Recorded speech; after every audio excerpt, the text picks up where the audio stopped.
ဟိုတနေ့ကတော့ market သွားရင်းနဲ့ဒီအလေးကိုစိတ်ဝင်စားလို့ဆိုဝယ်လာခဲ့တာရှမ်ပူလည်းမရှိလို့ဆိုပြီးတော့ဗောနော်ရှမ်ပူဘာရေးထားတာတွေ့လို့ရှမ်ပူဘာတခါမှမသုံးဘူးအဲ့နဲ့သုံးကြည့်မယ်ဆိုပြီးဝယ်လာတာပြီးတော့ तू handmade ဆိုတော့လေဘာမှစဉ်းစားမနေတော့ handmade ကိုကိုကအစကတည်းကကြိုက်တယ်လေအားနဲ့ဘာပဲဖြစ်ဖြစ်လို့ယူလိုက်မယ်ဆိုပြီးတော့ယူလာတာပြီးတော့ तू အထဲမှာဒီပုံစံလေးလို့ပြောထားတယ်အဲ့ဒါတော့ဖွင့်ကြည့်မှပဲသိမယ်ဟုတ်မဟုတ်ကတော့ဒါကသူ handmade ကိုမှ98ရာခိုင်နှုန်းတဘာဝပစ္စည်းတွေနဲ့လုပ်ထားတာ macadamia nuts လည်းပါတယ်ပေါ့နော်အဓိကတော့သူကအဲ့ဒီ macadamia nuts နဲ့လုပ်ထားတာပေါ့ပြောရမယ်ဆိုရင်ပြီးဒီတတုံးကိုကြတော့150 ml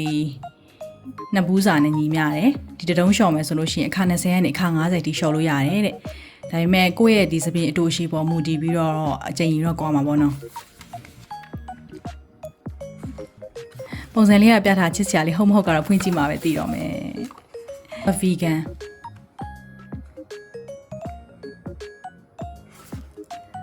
စီပြီးတော့သူ့ရဲ့ဒီ box ကလည်း recycle box ပဲအကုန်လုံးပေါ့နော်ဒီ handmade ကို recycle နဲ့အကုန်လုံးသုံးထားတာဒါကတော့ made in Germany သူ့ရဲ့ company ကကြတော့ Pantene တို့ Head and Shoulder တို့ Olay တို့ company အတူတူပဲဒီ company ကဒီ online မှာလည်းဒီ design နဲ့ရောင်းတာရှိမှထင်တယ်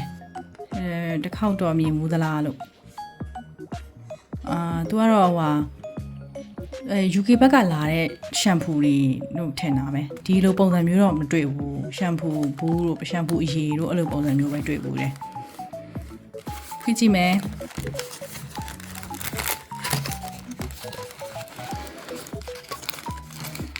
အထဲမှာ paper လေးနဲ့ handmade ပုံစံလေးဆိုတော့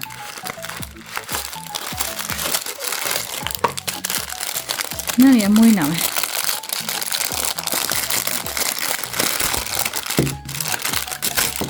ချစ်စရာလေးတော့ဟဲကြည့်အောင်တပုံစံနဲ့ပဲဟုတ်တယ်ကျန်ကြည့်အောင်တပုံစံနဲ့ပဲနော်မွေးနာပဲ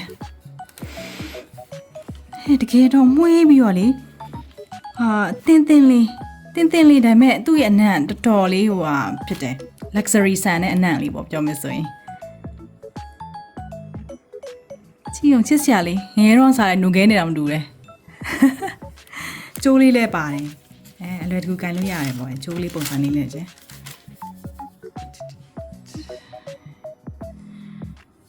ချစ်စရာလေးလောက်ထားတာနော်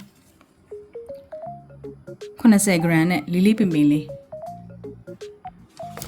သူဒီစိတ်ကလေး made in France လည်းရှိရယ်ဒါကတော့ made in Germany တခြားအိန္ဒိယသွားတော့တခြားသူတို့ဟိုပါပေါ့နော်ဘူးတွေနဲ့ထုတ်ထားလဲရှိရယ်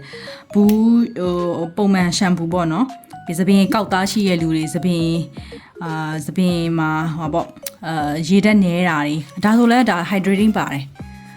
hydrating အဓိကဒီ hydrating လဲပါလို့ကြိုက်တာပေါ့နော်ကောင်းမကောင်းတော့မသိဘူးဒီ hydrating နဲ့ပါလို့ဆိုပြီးတော့ဝယ်လာလိုက်တာ